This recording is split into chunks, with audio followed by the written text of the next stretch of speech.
Returning to one of our top stories, creepy clown postings on social media, putting Connecticut school districts and even college campuses on alert. Veiled threats by the dark characters, even leading to increased security in some cities. And today, a car in Meriden was marked up with clown graffiti, and police there are investigating. So joining us now, social media expert Ryan Polgar. So this is classic social media, and it sounds funny to say classic about something that's as new as social media, but this is a classic social media phenomenon, right? Well, that's what happens. Social media can be used for good or for bad. It can be the ice bucket challenge that spreads virally for the good, or it can be like what's going on right now with the clown sightings. And if there's fear involved, I mean, that'll make it go. Spread like fire. As Americans, we're always kind of fascinated and repulsed by clowns, and that's why in popular culture, it's always been used, whether it's Stephen King's It, and the name goes on and on.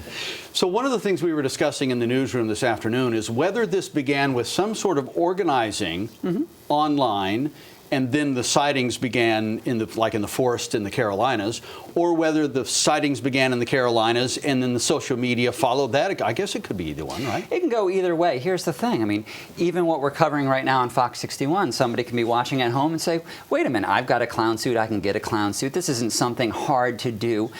There's a communal nature online, right? We're using scientific terms of viral and meme. Things spread. We don't know why they spread, but sometimes they do.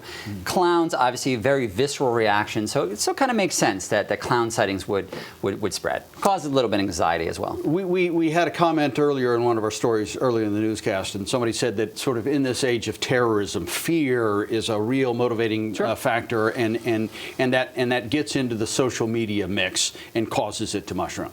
Of course it does. I mean, we have to be a little careful of how we speculate on it, but I will say with clowns, I mean, this is a known phobia, right? We have chlorophobia, the fear of clowns. We're told as kids to love clowns, right? To have them at our party, but at the same time, nobody's creepier than a clown. Right. So this is where it's a confusing message. But again, it might be something where years down the road, psychologists and sociologists and philosophers will look at it and say, this is what caused it, but right now it's a little too early. So some of the postings on social media have included threats against schools and people, and it can get dark and kind of ugly. What's the psychology behind using the social media there to spread that message? It's a megaphone.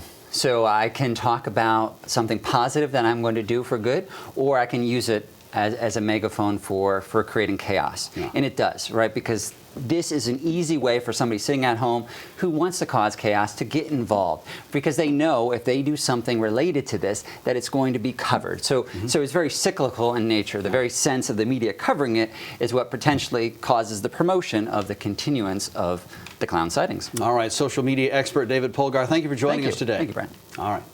Coming up, a warning to diabetes patients using insulin pumps, how hackers could be targeting those.